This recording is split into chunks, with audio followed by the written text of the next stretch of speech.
Hello friends, मैं संध्या त्रिपाठी आज आपके लिए हिंदी का एक मोस्ट इम्पॉर्टेंट वीडियो लेकर आई हूँ और ये वीडियो आपका डिपेंडेंट है, जो कि है टॉपिक का नाम आपके आज वाक्य विचार तथा वाक्य भेद व विराम चिन्ह।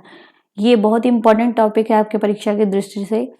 इस टॉपिक से लगभग TET, super TET, CTET तथा अन्य यूपी की परीक्षाएं जिसमें हिंदी भाषा को सम्मिलित किया जाता है, 1 या 2 नंबर जरूर से जरूर आते हैं। तो चलिए ये टॉपिक देर न करते हुए स्टार्ट करते हैं और देखते हैं इसमें कौन कौन से इंपॉर्टेंट क्वेश्चन हैं। और ये क्वेश्चन आपके विगत वर्षों में आए हुए ही प्रश्न हैं जिन्हें मैंने यहाँ पर लिया है। चलिए देखते हैं पहला क्वेश्चन, शब्दों के सार्थक समूह को क्या कहते हैं? यानी शब्दों का ऐसा सार्थक समूह जो कि कोई अर्थ दे, उन्हें हम वाक्य कहते हैं। दूसरा, वाक्य के प्रमुख कितने भेद होते हैं, यानी कितने भाग होते हैं? यहाँ पे भाग पूछा है, तो वाक्यों के कुल 2 भाग होते हैं। एक होता है उद्देश्य, दूसरा होता है विधेय। इंग्लिश भाषा में उद्देश्य को आप सब्जेक्ट तथा विधेय को प्रेडिकेट कहते हैं, यानी और उद्देश्य को हम कर्ता के नाम से भी जानते हैं। वाक्य में जिसके विषय में कुछ कहा जा रहा हो उसे क्या कहते हैं? वाक्य में जिसके विषय में कुछ कहा जा रहा हो उसे हम उद्देश्य कहते हैं। उद्देश्य को ही हम कर्ता भी कहते हैं, तो इसको याद रखिए कि उद्देश्य को कर्ता कहते हैं, यानी जो सेंटेंस में किसी काम को करने वाला है, क्रिया को करने वाला है, वो हमारा उद्देश्य है।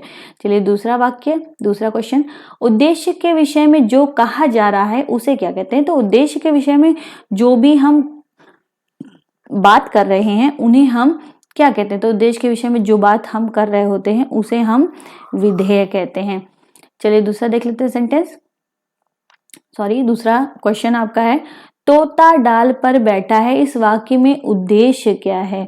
तो उद्देश्य पूछा है, यानी कर्ता पूछा है, तो उद्देश्य आपका तोता है तथा डाल पर बैठा ये आपका विधेय है, यानी कर्म को जो करने वाला है वो आपका कर्ता कहलाता है। दूसरा क्वेश्चन देखिए, वाक्यों का वर्गीकरण मुख्यतः 2 कितने प्रकार से किया गया है? तो इंपॉर्टेंट क्वेश्चन, तो वाक्यों के वर्गीकरण को 2 भाग यानी 2 प्रकार से किया गया है। एक होता है रचना या स्वरूप की दृष्टि से, यानी स्ट्रक्चर के बेसिस पे, और दूसरा होता है अर्थ की दृष्टि से, यानी मीनिंग के बेसिस पे। तो ये 2 पार्ट किए गए हैं वाक्यों के। चलिए देख लेते हैं वो कौन कौन से हैं। पहला, ध्यान से देखिएगा, हिंदी में अर्थ के अनुसार वाक्यों के कुल कितने भेद हैं? तो हिंदी में अर्थ के अनुसार वाक्यों के कुल 8 भेद होते हैं। विधिवाचक वाक्य, निषेधवाचक वाक्य, आज्ञावाचक वाक्य, प्रश्नवाचक वाक्य, विस्मयवाचक वाक्य, संदेहवाचक वाक्य, इच्छावाचक वाक्य तथा संकेतवाचक वाक्य। ये तो थे आपके 8 भेद अर्थ के अनुसार हिंदी में। नेक्स्ट क्वेश्चन देख लेते हैं, जब किसी बात के होने का बोध हो, यानी किसी बात का स्टेटमेंट यानी कोई बात कही जा रही हो उसके होने का बोध हो, तो आपका वो विधिवाचक वाक्य कहलाता है। जैसे राम गया, तो राम का जाना यहाँ पे आपका विधिवाचक वाक्य का संकेत कर रहा है। दूसरा क्वेश्चन देख लीजिए, जब किसी बात का ना होने का बोध हो, यानी ना होने का बोध हो जब सेंटेंस में, तो वो आपका कैसा वाक्य कहलाता है? तो ऐसा वाक्य जो है वो आपका निषेधवाचक वाक्य कहलाता है। इंग्लिश में इसे निगेटिव सेंटेंस भी कहते हैं। जैसे राम नहीं गया, तो यहाँ पे नहीं ना लगा हुआ है, तो ये आपका निषेधवाचक वाक्य है। अगला सेंटेंस क्वेश्चन देख लेते हैं, जिस वाक्य में किसी तरह की आज्ञा हो, तो आज्ञा वाले सेंटेंस यानी जिसमें कुछ आज्ञा दी जा रही हो, तो वो आपके आज्ञावाचक वाक्य कहलाते हैं। जैसे शीघ्र घर जाओ, तो यहाँ पर आज्ञा दी हुई है। नेक्स्ट क्वेश्चन, जिस वाक्य में प्रश्न किया जाए, कोई ना कोई क्वेश्चन जिसमें पूछा जाए, वो वाक्य आपके प्रश्नवाचक वाक्य कहलाते हैं। और इसके आखिर में इन वाक्यों की एक ट्रिक है कि इसके आखिर में आपको क्वेश्चन मार्क जरूर मिलेगा। चलिए अगला क्वेश्चन, जिस वाक्य में आश्चर्य दुख का बोध हो, यानी जिसमें आश्चर्य या दुख का बोध हो, वो वाक्य आपके विस्मयवाचक वाक्य कहलाते हैं। यानी आपका इसमें आश्चर्य प्रकट करने वाले शब्द भी होंगे और साथ ही साथ में एक सीधी लकीर और नीचे ये बिंदी बनी रहेगी, यानी आपका ये एक्सक्लेमेटोरी मार्क इसको इंग्लिश में कहते हैं। तो ये आपका विस्मयवाचक वाक्य कहलाएगा। जिस वाक्य में संदेह प्रकट हो, यानी कहीं संशय यानी डाउट इशू हो, तो वो आपका संदेहवाचक वाक्य कहलाता है। अगला क्वेश्चन, जिससे किसी प्रकार की इच्छा, नोट कीजिएगा, इच्छा या शुभकामना का बोध हो, उन्हें हम कैसे वाक्य कहते हैं? तो उन्हें हम हिंदी में इच्छावाचक वाक्य कहते हैं। अगला क्वेश्चन, जहां एक वाक्य दूसरे की संभावना पर निर्भर हो, संभावना पर निर्भर होने वाले वाक्य, यानी एक वाक्य दूसरे पर की संभावना पर निर्भर हो, ऐसे वाक्य को हम क्या कहते हैं? तो ऐसे वाक्य को हम संकेतवाचक वाक्य कहते हैं। चलिए अगला क्वेश्चन देख लेते हैं। रचना की दृष्टि से, अभी ऊपर आपको मैंने अर्थ की दृष्टि से बताया था, अभी यहाँ पे रचना की दृष्टि से पूछा जा रहा है, रचना की दृष्टि से वाक्यों के कुल कितने भेद हैं? तो रचना की दृष्टि से वाक्यों के कुल 3 भेद हैं।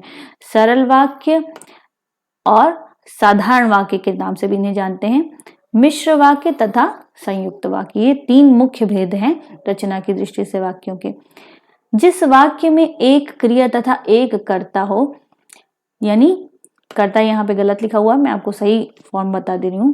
कर्ता आपका इस प्रकार से लिखा जाएगा, कर्ता हो, एक ही कर्ता हो, तो उसे साधारण वाक्य या सरल वाक्य के नाम से जानते हैं। साधारण वाक्य के नाम से, जैसे राम गया, तो राम एक कर्ता है, एक ही कर्ता है, और जाना उसकी एक क्रिया है, तो एक कर्ता और एक क्रिया वाले सेंटेंस को हम साधारण वाक्य के नाम से जानते हैं। दूसरा देख लेते हैं, जिस वाक्य में एक साधारण वाक्य के अतिरिक्त उसके अधीन कोई दूसरा अंग वाक्य हो, यानी एक वाक्य तो हो ही, साथ ही साथ कोई दूसरा उस पे आश्रित उपवाक्य हो, तो वो आपका किस प्रकार का वाक्य कहलाता है? तो ऐसे वाक्य हमारे जो है वो मिश्र वाक्य के नाम से जाने जाते हैं। जैसे वह कौन सा मनुष्य है, तो इसमें एक वाक्य पर दूसरा जो है वो आश्रित है, इसलिए ये मिश्र वाक्य है। चलिए दूसरा क्वेश्चन देख लेते हैं। जिस वाक्य में साधारण अथवा मिश्र वाक्य का मेल संयोजक अवयवों द्वारा होता है, ध्यान से देखिएगा, संयोजक अवयव यानी कंजक्शन जहां पे लगे हों, वो आपके कैसे वाक्य कहलाते हैं? तो ऐसे वाक्य हमारे जो हैं वो संयुक्त वाक्य कहलाते हैं। नेक्स्ट क्वेश्चन देख लेते हैं। इसका एक एग्जाम्पल भी मैं दे दूं आपको संयुक्त वाक्य का। तो संयुक्त वाक्य का एक एग्जाम्पल है आपका कि मैं आया और वह गया। यहाँ पे और जो है वो आपका संयोजक क्रिया है, यानी कंजक्शन है जिससे सेंटेंस जुड़ा हुआ है, और इसलिए यहाँ पर संयुक्त वाक्य है ये। दूसरा क्वेश्चन देख लेते हैं। ईश्वर तुम्हें दीर्घ आयु दे। यहाँ पर देखिए, सेंटेंस को ध्यान से देखिएगा, ईश्वर तुम्हें दीर्घायु दे। इस सेंटेंस में आपको शुभ कामना मिल रहा है, शुभ कामना दिखाई दे रही है, ठीक है। तो जहां पर आपने पढ़ा है कि शुभ कामना हो या फिर आशीर्वाद हो, तो ऐसे वाक्यों को हम इच्छावाचक वाक्य कहते हैं, तो यहाँ पे इच्छावाचक वाक्य होगा। दूसरा देख लेते हैं, मैंने उसे पीटा। इस वाक्य में विधेय को पहचानना है आपको, ठीक। तो मैंने उसे पीटा, मैंने आपका कर्ता हो गया यानी उद्देश्य हो गया, उसे पीटा ये आपका विधेय है, तो उसे पीटा आपका विधेय यानी प्रेडिकेट होगा यहाँ पर। दूसरा क्वेश्चन, अर्जुन ने कर्ण को मारा। इसमें आपको उद्देश्य यानी कर्ता की पहचान करनी है। तो अर्जुन ने किसे मारा? कर्ण को मारा, तो अर्जुन ने ये आपका कर्ता होगा यानी उद्देश्य होगा, और बाकी जो बचा हुआ सेंटेंस का पार्ट है वो आपका विधेय होगा। रमेश पढ़ता है, यह कैसा वाक्य? मैंने आपको ऊपर बताया है कि एक आपका कर्ता होगा और एक आपकी क्रिया होगी, तो ऐसे वाक्य को हम सरल वाक्य या साधारण वाक्य कहते हैं। तो यहाँ पे आपका साधारण वाक्य होगा। चलिए नेक्स्ट क्वेश्चन, वह सुबह गया और शाम को लौट आया। यह कैसा वाक्य है? तो वह सुबह गया और शाम को लौट आया, ये आपका संयोजक क्रिया से जुड़ा हुआ है, इसलिए ये आपका संयुक्त वाक्य होगा। दूसरा क्वेश्चन देख लेते हैं, मैंने दूध पिया। किस प्रकार का वाक्य है? तो मैंने दूध पिया ये एक आपका विधानवाचक वाक्य है, यानी इसमें कहीं भी निगेटिविटी या फिर अन्य चीजें नहीं दिखाई दे रही हैं, इसलिए विधानवाचक वाक्य जिसे अंग्रेजी भाषा में अफर्मेटिव सेंटेंस कहते हैं। इसे विधिवाचक नाम से भी हम जानते हैं। चलिए नेक्स्ट क्वेश्चन देख लेते हैं। मैंने खाना नहीं खाया, यहाँ पे आपको सीधे सीधे नहीं शब्द दिखाई दे रहा है, तो ये आपका निषेधवाचक वाक्य यानी नेगेटिव सेंटेंस होगा। भगवान तुम्हें लंबी उम्र दे, यहाँ पर भी आपको शुभ कामना दिखाई दे रही है इस सेंटेंस में, तो ये आपका इच्छावाचक वाक्य है। अगला क्वेश्चन, वाक्य में मुख्य आधार या वाक्य की आवश्यकताएं कौन सी, यानी वाक्य बनता किन किन चीजों से है, तो ये आपका 4 तत्वों से मिलकर बनता है। आकांक्षा, योग्यता, आसक्ति तथा पदक्रम। चलिए नेक्स्ट क्वेश्चन देख लेते हैं। पिता ने समझाया कि सदा सत्य बोलना चाहिए, यहाँ पे देखिए बहुत ही अच्छा क्वेश्चन। पिता ने समझाया कि सदा सत्य बोलना चाहिए, ये आपका मिश्र वाक्य का उदाहरण है। इसमें भी समुच्चय बोधक आपका संयोजक क्रिया लगी हुई है, पर संयोजक शब्द लगा है, पर यहाँ पर एक वाक्य दूसरे वाक्य पर आश्रित है, इसलिए यहाँ पर मिश्र वाक्य होगा। चलिए दूसरा क्वेश्चन देख लें। आह, आप, आए, यह किस प्रकार का वाक्य है। अब ये देखिए, आह आपका विस्मयवाचक आपका शब्द भी लगा है और साथ में ये चिन्ह लगा हुआ है। ये चिन्ह, इसकी ट्रिक है, जान लीजिए, ये चिन्ह जहां भी लगेगा वो आपका विस्मयवाचक वाक्य ही होगा हिंदी भाषा में। चलिए अगला क्वेश्चन देख लेते हैं। नेक्स्ट क्वेश्चन है आपका, उसने खा लिया होगा, यह किस प्रकार का वाक्य है। तो यहाँ पर मन में थोड़ा सा संदेह है इनके कि उसने खा लिया होगा, वो कंफर्म नहीं है, पूरा निश्चित नहीं है, तो ये आपका जो है वो संदेहवाचक वाक्य है। नेक्स्ट क्वेश्चन, पानी न बरसता तो धान सूख जाता। उन्होंने इशारा किया कि अगर पानी नहीं बरसता तो धान उनका सूख जाता, तो ये आपका संकेतवाचक वाक्य है। अब नेक्स्ट क्वेश्चन देख लेते हैं। चलिए ये तो क्वेश्चन की सीरीज वाक्यों पे खत्म हुई। अब हमारे वो क्वेश्चन स्टार्ट हो रहे हैं, यहाँ से शुरू हो रहे हैं, जो कि मुख्य विराम चिन्हों से लिए हुए हैं। ये चिन्ह ऐसे हैं जो कि अभी तक की परीक्षाओं में पूछे गए हैं, इसलिए इन चिन्हों को ध्यान से देखिए और समझिए। ये आपका अल्प चिन्ह है, यानी अल्प विराम चिन्ह के नाम से जानते हैं, एक कॉमा लगा होता है। अगला देख लेते हैं, ये हमारा ये चिन्ह जो है वो अर्धविराम चिन्ह के नाम से जाना जाता है। अगला क्वेश्चन, पूर्ण विराम चिन्ह, हिंदी में इस चिन्ह का बहुत महत्व है। ये आपका पूर्ण विराम चिन्ह के नाम से जाना जाता है। ये चिन्ह है चौथा चिन्ह, उपविराम चिन्ह, यानी 2 बिंदियां रहेंगी ऊपर नीचे।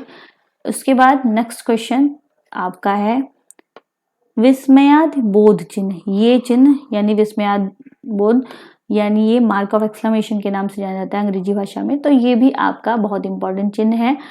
नेक्स्ट चिन्ह है आपका क्वेश्चन मार्क, यानी प्रश्नवाचक चिन्ह हिंदी भाषा में इसे कहते हैं। ये चिन्ह है आपका योजक चिन्ह। उसके बाद आपका उद्धरण चिन्ह आपका आता है, ये भी बहुत ही इंपॉर्टेंट चिन्ह है आपका परीक्षा की दृष्टि से।